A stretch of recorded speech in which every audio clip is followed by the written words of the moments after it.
Nous sommes le lundi 29 avril 2024 et la liquidation de Railcoop devrait être prononcée aujourd'hui par le tribunal de commerce de Cahors. Délibération qui a été repoussée de 15 jours. Officiellement, cette liquidation aurait dû être prononcée le 15 avril 2024, mais le tribunal s'est donné un délai de 2 semaines supplémentaires.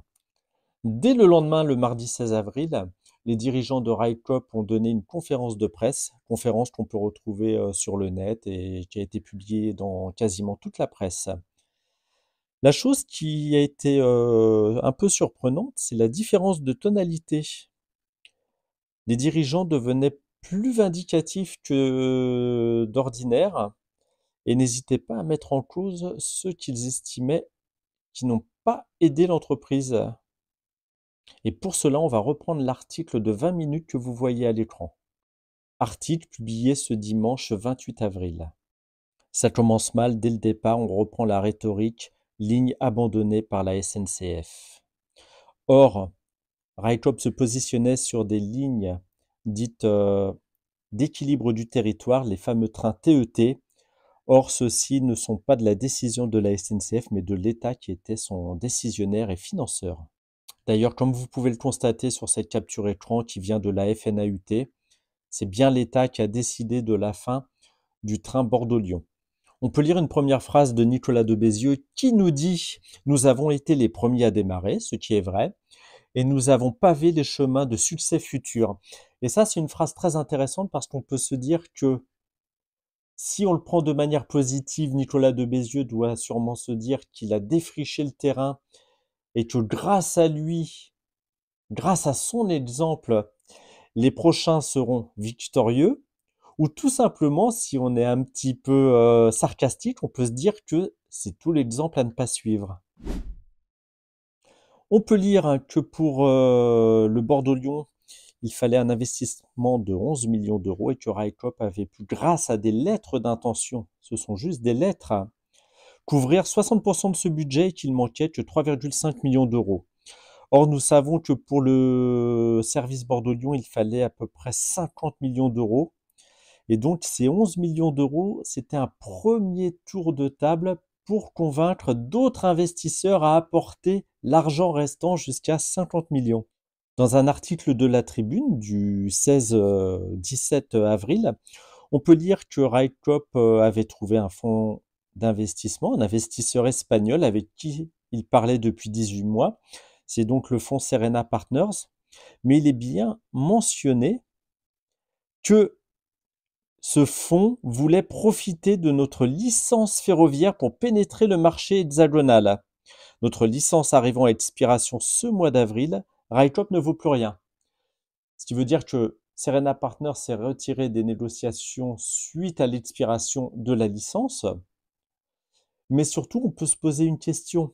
C'est est-ce que Serena n'aurait pas utilisé Railcoop pour la licence et licence obtenue, Railcoop aurait été mise de côté. 20 minutes revient sur l'histoire du train de fret, le train de fret qui a consommé quasiment toute la trésorerie de l'entreprise. Pourquoi? On l'avait énuméré depuis fin novembre 2021. Le train de fret de Railcoop a été lancé presque sans études préparatoires, c'est-à-dire qu'il n'y avait pas de réel contrat signé et ce train a circulé à vide. Et comme il est mentionné dans l'article, nous devions d'abord faire nos preuves, montrer que l'on pouvait faire rouler des trains. C'est-à-dire que ils ont un petit peu amusé la galerie, ils ont fait rouler un train en espérant convaincre des chargeurs, mais pendant ce temps, le train, lui, consommait la trésorerie tout simplement parce qu'il faut rémunérer les agents, rémunérer la structure ICOP. Il faut payer le droit d'accès au réseau, c'est-à-dire le péage, comme vous quand vous empruntez une autoroute, il faut payer un sillon. Il faut payer la location de la locomotive ainsi que des 8 wagons qui étaient prévus sur ce train. Il faut en payer l'entretien et il faut également payer les coûts de fonctionnement, c'est-à-dire les pleins en gasoil de la locomotive. Ici, il est écrit: les dirigeants de Railcoop ont compris au fil du temps que le ferroviaire nécessitait des capitaux importants. Là, c'est un peu risible parce que tout le monde sait que le ferroviaire nécessite des moyens très importants. Alexandra de Bézieux, membre fondatrice de l'entreprise RICOP, venant du monde de la finance, ayant son cabinet de conseil en financement européen, savait sûrement que le ferroviaire nécessitait des moyens gigantesques. Et surtout, comme on peut le constater dans la capture que je vous affiche là, RICOP avait édité une feuille de, pas de financement, mais d'accès à la SCIC, c'est-à-dire que les particuliers, eux, payaient leur part 100 euros, mais après, il y avait tout un volet pour les entreprises, et encore mieux, un volet pour toutes les collectivités publiques qui voulaient rentrer dans RICOP, et ces deux dernières avaient des barèmes qui étaient bien indiqués. Quand la stratégie ne fonctionne pas, on remarque souvent que RICOP trouve un bouc émissaire. Plusieurs fois, ça a été de la faute de SNCF Réseau, qui n'a pas su lui donner les bons sillons de circulation, ce qui avait repoussé, rappelez-vous, en octobre 2021, le service Bordeaux-Lyon de juin 2022 à décembre 2022. Or, quand on épluchait un peu l'histoire, il s'avérait que RICOP n'avait toujours pas acheté la moindre rame, qu'il fallait ensuite trouver un industriel pour auditer ces rames, les rénover. Il fallait ensuite recruter des personnels, les former. Il fallait effectuer des marches d'essai sur la ligne pour roder le service et pour que toutes les équipes se mettent bien en place leur mission, les services qu'elles devaient apporter aux voyageurs. Et tout ça a été occulté par le fait que RICOP accuse SNCF Réseau. Or là, on met en cause l'État qui n'aurait pas assez soutenu l'entreprise, ni les deux régions directement concernées, c'est-à-dire la région Nouvelle-Aquitaine ainsi que Auvergne-Rhône-Alpes. On rappelle la promesse originelle de RICOP. Concrètement, RICOP fera rouler des trains de passagers et de marchandises sans subvention publique. Venons-en à Auvergne-Rhône-Alpes qui, soi-disant, n'aurait pas assez aidé RICOP. On peut voir sur ces captures écran qu'elle a rétrocédé ses rames TER à RICOP. Elle était prête à acheter des places dans les trains RICOP pour ses abonnés TER, c'est-à-dire que les abonnés TER de la région Auvergne-Rhône-Alpes auraient pu emprunter les trains RICOP sans aucun supplément.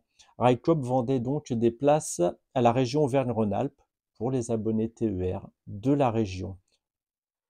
Et ensuite, on peut voir sur cette troisième capture que la région réfléchissait en participation à la régénération de la voie ferrée entre Gannat et Saint-Germain-des-Fossés.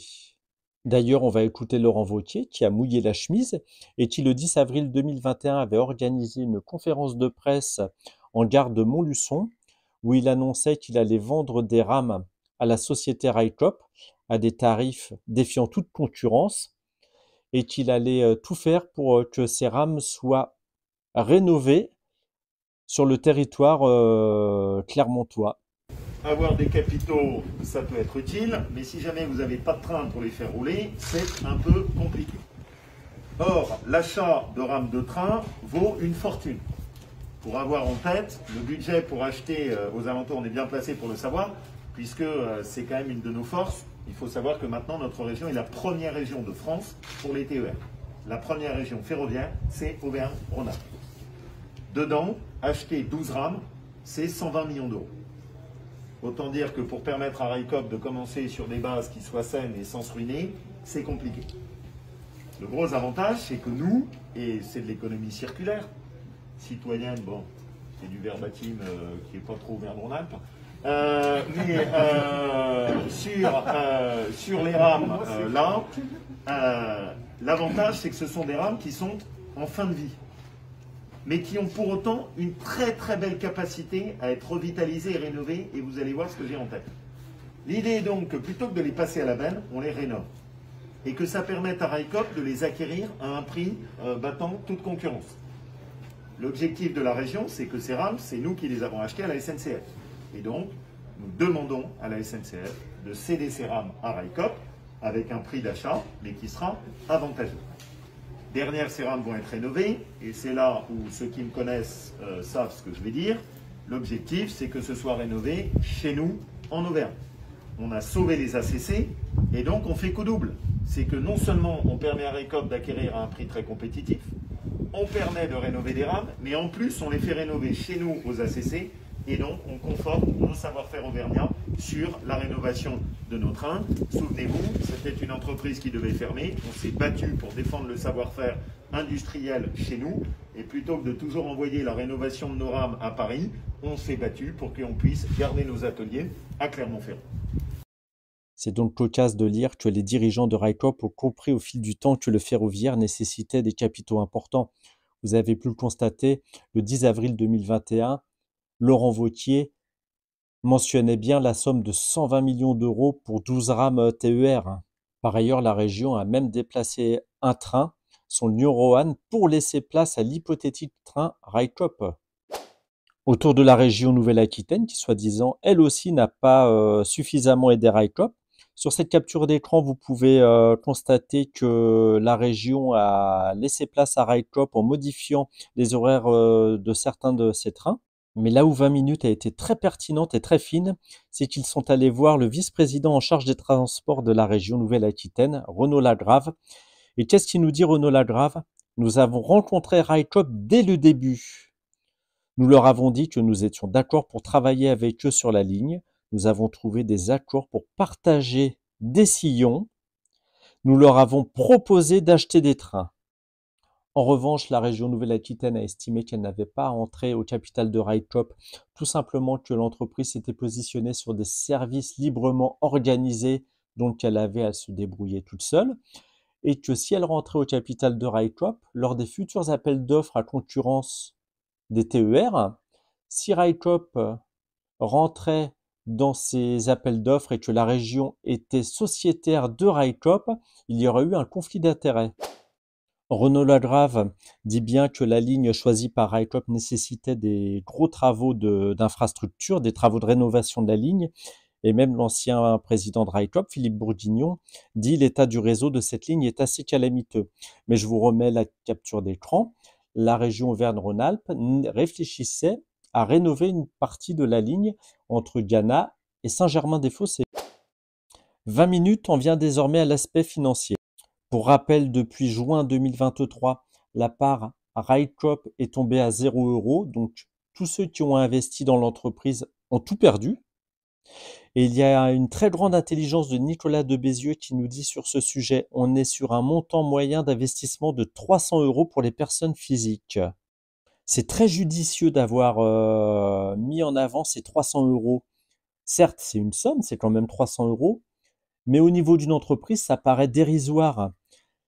Et donc, comme je disais, c'est très judicieux parce que ça permet déjà de diminuer les sommes en faisant une moyenne, mais surtout, ça permet d'invisibiliser ceux qui ont versé des titres participatifs à 500 € et en ont pris plusieurs. Et plus que ça, les premiers titres participatifs qui étaient vendus à 3000 €. Et ces 3000 € sont mélangés dans les 300 € finalement.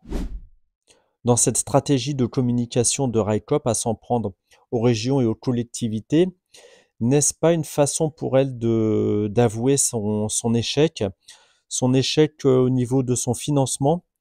La stratégie qui visait à faire rentrer les collectivités au capital de Railcoop. Et comme je le montre de nouveau, il y avait bien une stratégie de faire rentrer les collectivités locales au capital de Railcoop avec un barème d'entrée qui était déterminé par le nombre d'habitants que ces collectivités avaient et qu'avec les 10 lignes qui avaient été tracées par l'entreprise, qui couvraient quasiment la totalité du territoire français, ouvraient des perspectives de collecte qui étaient quasi infinies. Mais pour le coup, ce n'était pas un dû. La stratégie de Railcoop avait été de se positionner sur les services librement organisés et par conséquent, elle aurait dû se débrouiller seule. Mais ce n'était pas un dû. En se positionnant sur les services librement organisés, elle devait se débrouiller seule pour collecter les moyens financiers et pour faire circuler son train. Et si cette stratégie de communication n'est-elle pas mise en place pour tout simplement s'éviter une procédure judiciaire collective? Car comme vous pouvez le lire sur une dernière capture qui a été prise sur le site de BPI France, dans l'onglet Responsabilité, il est bien écrit que les dirigeants sont, comme dans toute société, responsables de leurs fautes de gestion.